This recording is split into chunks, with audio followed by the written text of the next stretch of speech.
Behold, the largest box ever. Okay, it's not that big. It's a little bit of a camera effect. It's sizable, but not too big. As you can tell, we got something from our friends at Crosley. This is something that we've been planning for a long time. This is actually based on your request. This is the Crosley Coda. Now, this is an entire system in a box.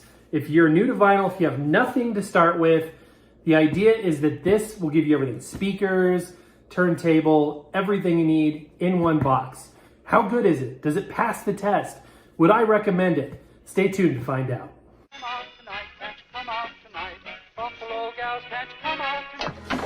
Welcome to Record-ology.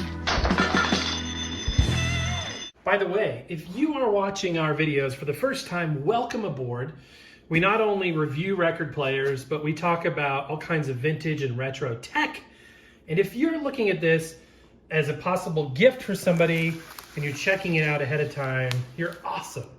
But why don't you subscribe yourself, stay around. We have some cool stuff that everybody can enjoy. Plus, we do other little surprises here and there and giveaways and all kinds of fun stuff. So if you know a vinyl lover or a potential vinyl lover, including yourself perhaps, join in the fun. We have a lot of fun here. Okay, so here it is. This is the Crosley Coda all-in-one system. I don't want to use that word all-in-one because it's not an all-in-one. It's a turntable and speaker setup. It should cover you for your entire needs if you're getting started in vinyl records, or if you have a limited space, or you're looking to add a second turntable. But let's go ahead and get into the box. And a big box it is too. I said earlier on that I was kind of doing a little trick angle there. It's true to some degree, but it is a pretty hefty box. However, it's not the biggest box in this house right now because we actually received delivery today of something quite large. In fact, it was larger than I thought. It is another review. We'll be doing it soon, so stay tuned for that. Again, if you haven't done so already, don't forget to give me a thumbs up on these videos. It helps YouTube know that we're engaging with our audience. Tell a friend, subscribe, and if you are subscribed, make sure you hit the bell notification so you can get notified when we go live, because that's usually when we do the giveaways and all that kind of fun stuff as well. By the way, we are giving away a record player. Not this one, but we are giving away a record player this Christmas. If you follow our vlog series that we're doing all month, you can gain hints on how you can win a free record player if you're based in the US. All right, so the first thing is the platter. We got a pretty average felt platter mat or slip cover, and an aluminum platter itself. So that's cool. Interesting to have it like taped to this. Interesting. Seems good. It is belt drive, so the belt is already on the sub platter. And these openings allow us to place the belt nice and easily over the motor pulley. So, let's see what else we got here. Got our owner's manual. Set that aside. And I have no idea how else this is packed. Okay, here are the speakers. This thing is very well packed. That's the first thing I noticed. Crosley actually does a pretty dang good job of packing things. All right, so the foam block there. Power supply, it is an external power supply. I know some people prefer the AC power supplies where it's, you know, just built into the unit. The transformer is external. We got an owner's manual and an audio cable. Set that aside. And the main unit itself. For those that have been along for a while know that I either open it upside down or I do something stupid. I'm going to try my best to do it right. Okay, and we have, let me tilt down a little bit here. Got the unit wrapped in plastic now. Take that off. Pretty heavy, actually. Silicone packet. Don't eat this, throw it away. And then the dust cover is separately protected. So it looks like I can just scoop that out. Awesome. Cool. So I guess we'll lift the lid now. Okay.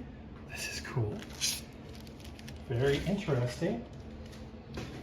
This, okay, It's not that often these days that I truly find something that I'm not expecting or something I haven't seen before. But this is one of those cases. If we can find an FCC ID on here somewhere, which if it has Bluetooth, we should be able to do that. It does. So we should be able to find an FCC ID. Then we could probably find out who makes this. But I'm gonna go ahead and try to gently, remove this without damaging anything. It's really cool and fresh looking. The design is out of this world. I mean, I don't even know what to compare it to. At first I was thinking it was kind of like the 1975, kind of like a retro 70s vibe. This one is like modern / mid-century / kind of 70s still. Really, really bizarre. And we'll test it out. We'll do all the fun testing things here. Got an Audio-Technica magnetic cartridge, which I just popped off the entire needle by accident. No big deal. These actually are easy to put on. Just stick it back up there. So the cartridge is upgradable and the needle is upgradable as well. It is 3 speeds, which is pretty cool once you get into this category, away from the all-in-one wooden ones and suitcase ones. It's rare to find the 78 speed. So this will do 78. Which is really cool. To get the most out of a 78 RPM record, you need a wide groove stylus, but those are easily found for this cartridge. All right, let's take a closer look here. There's our motor pulley, and there's our spindle, and it's a fabric wrap. Looking back here at the tone arm, it is an adjustable counterbalance. So I think the Audio-Technica 3600L cartridge requires, I think, about 3 grams of downforce. I'll have to double check that. Between 2.5 to 3. We do have a pitch knob. Ooh, that's good metal, heavyweight. And then the speed select. This is unique because it's not like an off-the-shelf mechanism that I recognize, which means it's probably a partner that I don't, that I haven't seen before. I just haven't seen a lot of their products. It looks like over here is a peg for the 45 adapter, which I have not discovered. Oh, it's in the bag. Okay, I found it. Probably got a missing part, but no, it's in there. It's hiding under the cable. And that's about it. So let me back up a little bit here. Let's look at the speakers too. Looks like they have 2 openings. Not sure if there's a real tweeter in there or not. I don't even know if we can find out other than just putting our ear up to it. But a really cool sort of matte veneer. Or is that a plastic or a veneer? It's probably a particle board construction with like a plastic veneer over the top. They look really cool. I'm not sure the power wattage. So you get the 2 speakers, connect it right up to your device, and you're ready to go. So let me connect everything, and we'll give it a good test. As I'm connecting everything here, I thought you'd like to see what the back looks like. So this is where you connect the power. It is a 12-volt unit, which is pretty typical for units that have the magnetic cartridge because it requires the preamp circuit. Line output, so you can use that aux cable that it comes with to hook it up to a bigger stereo system. And then the speaker connections. It's interesting.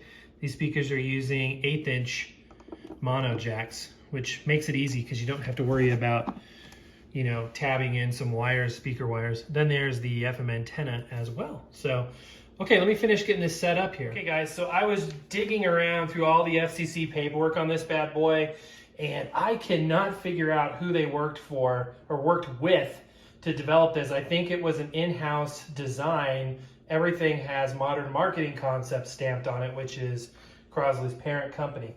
So that's good news. I think that's really, really cool. So it's an in-house product, kind of like the 1975, and I'm sure they worked with a company to, you know, physically build them, but it doesn't appear to be a rebranded product from somebody else. So I think that that's a good thing. All right, before we flip the power on, let's go ahead and put the platter assembly together. Okay, as you can see, the dust cover is sort of like an orangey, brownish tint. And here is the plinth one more time. I'm gonna go ahead and put the platter on. So again, the felt platter mat, it's a pretty rigid one, but it'll do the job. And then the aluminum platter itself, these are super easy to put together. If you've never, you know, assembled a turntable before, don't sweat it at all. Just watch this video. I'm showing you how to do it right now. So to put the belt on, I'm gonna rotate this so you can see it a little better. I'm gonna zoom in down here. So remember that sub platter, which is right there? I was telling you the belt was already on there. So all you gotta do is position this opening near the pulley right there. use your fingernail. It's easier to do when you're not trying to also film it. All you want to do is take that belt off the sub platter and gently stretch it around the pulley, and then kind of spin it around a little bit, make sure it's not folded over, and you're ready to go. Just put the platter mat back on. You can upgrade the platter mat to a different kind if you want, if you prefer like an acrylic or something like that. But we are literally ready to go. So let's power it up. Here's the front panel. Let's figure out how to turn it on. It looks like the volume is also the power. And then the orange display comes to light, or comes to life. We've got a phono button. That would be to turn on the phonograph, the record player. It does have an aux input over here, so you can hook up a device that way. Bluetooth button. It does have a radio. I wonder if it is FM or AM. Okay, so I pushed this button to turn it on. We were in standby mode there, so let's flip the tuner on. And it does look like it is an FM tuner. Let's see if we can scan. Add some sparkle with 60% off select diamond jewelry. Wow. And get the gift of glam with 20 to 50% off beauty and fragrance. Okay, that sound quality is impressive. I wasn't expecting that. Let's see. Little stereo indicator comes up there. That's cool. And if you ever need to make a change, that's easy too. Very cool. Ain't nothing finer than me and my girls try. Cool. KS 107.5's Rose's Risky Rotation. Cool. All right, well, let's go ahead and test out the turntable now. Check this out for the speakers. So they truly are two-way speakers. You've got a 3-inch, 4-ohm, 15-watt speaker in the lower part, and the little part above is a 1-inch, 8-ohm, 5-watt tweeter.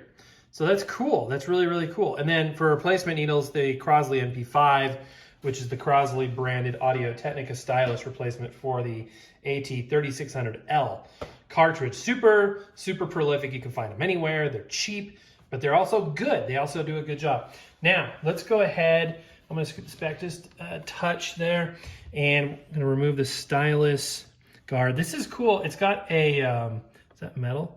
No, it's a plastic head shell assembly, but this head shell will accommodate upgraded cartridges. So that's neat. You can upgrade that.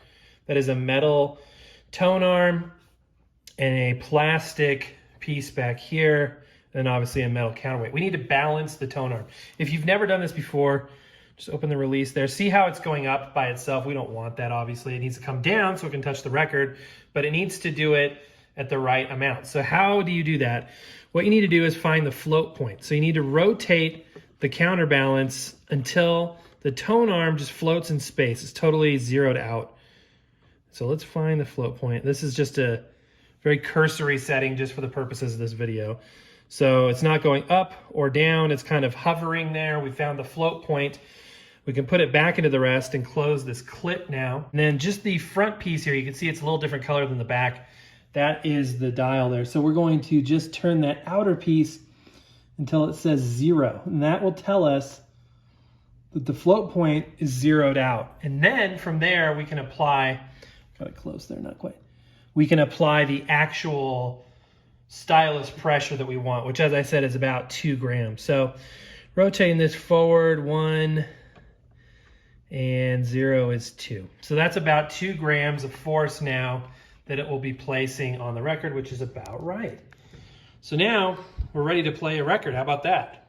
Okay guys, so I'm gonna put on some pop. This is some Lady Gaga. Oh, by the way, there's a cueing lever, which is awesome. And the reason why I'm doing this is because a lot of people are gonna be listening to this type of music. So rather than demonstrate big band music, classical, let's like throw some punch into it and, you know, get a good sample of, you know, what pop is gonna sound like on these speakers. So we got our speed set to 33, switching over to phono, turns the platter, and I think we're ready to go. Let's give it a listen, and I'll drop the needle in a couple different places so we can sample it.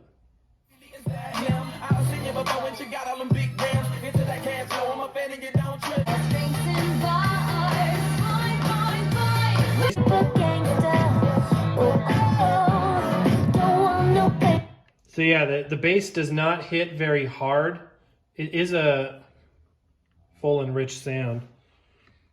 The tone arm assembly is a little flimsy. I mean, like I said, this is metal, but it still wants to kind of dance around a little bit.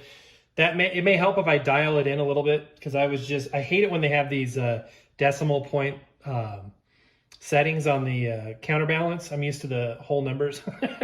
Public school student, what can I say? And yeah, so I want to make sure that I get that dialed in right. So I might play with that a little bit.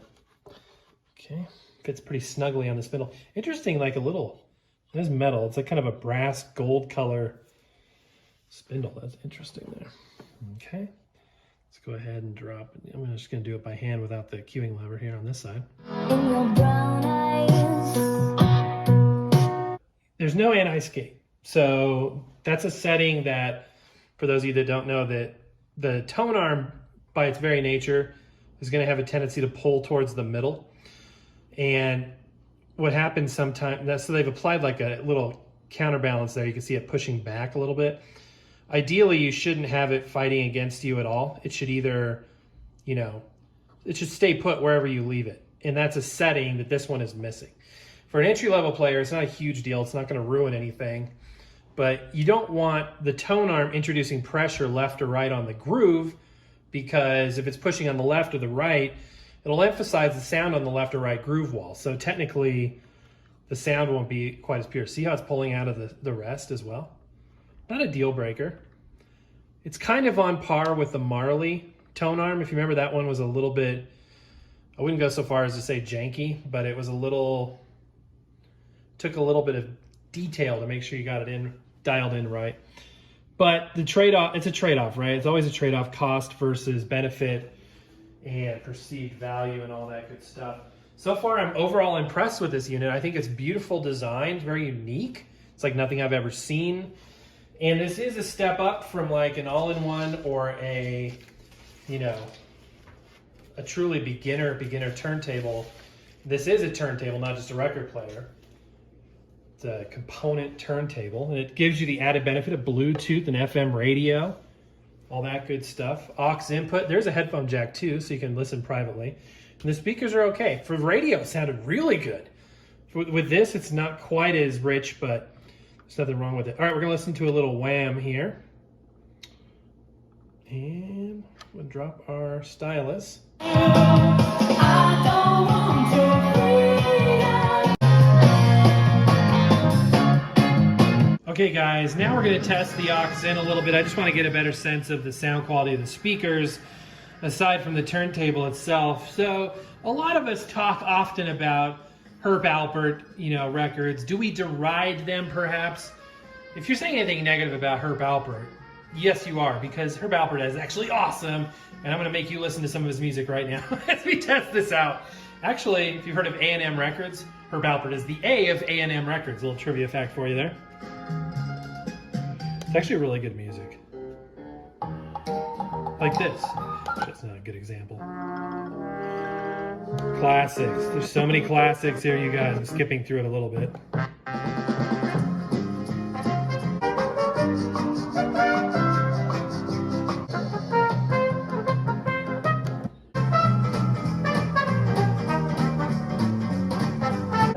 By the hand, take me by the hand, pretty mama.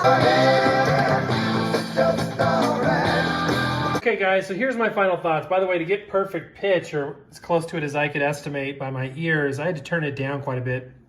I didn't realize at first how fast I was going there, so a little adjustment there. I mean, that's why there's a pitch adjustment. I would like the perfect be right in the middle there, so that can probably be calibrated. I'm sure there's pots to control that. So when you're playing a record that doesn't have like rap type hip hop bass drops, the sound is actually quite full, as you can see there by the doobies. And I think it does sound really good. I think that's got really good mid-range speakers. It's just lacking, that, subwoofer bass drop capability. So if you're listening to like rap stuff that has incredible bass drops, these are going to kind of dance over those. But if you're listening to something that is a little bit more mid-range in terms of frequency response, this actually sounded really good. And the stereo separation was fantastic. And the sound, the sound stage is good when the speakers are that close. You know that if you separate them even more so, it's just going to get better and better. And that would explain why the radio sounded good too, because they use a compressor on the radio to bring those frequencies kind of more into the mid-range. So it is a little over $200 for this, so it's an investment. But again, it's kind of the next step. If you've started with a suitcase player, ready for something a little bigger, a little better quality, actually quite a bit better quality, and some more capabilities. So I do recommend this. I think this is a good record player. The build quality is good. All the fixtures and hardware are good, and it sounds good as well. So this is an excellent starting unit. I'm going to recommend this. Kind of on par with the Crosley 1975, which is a really cool unit as well. So I'll put a link in the description below. But that's going to do it for now, guys. Happy record hunting. By the way, if you want to win a free record player, not this one, but a different one, check out our vlog series, Vlogmas shows we're doing all month, to learn how and when and all the details about how you, too, can win a free record player if you're based here in the United States.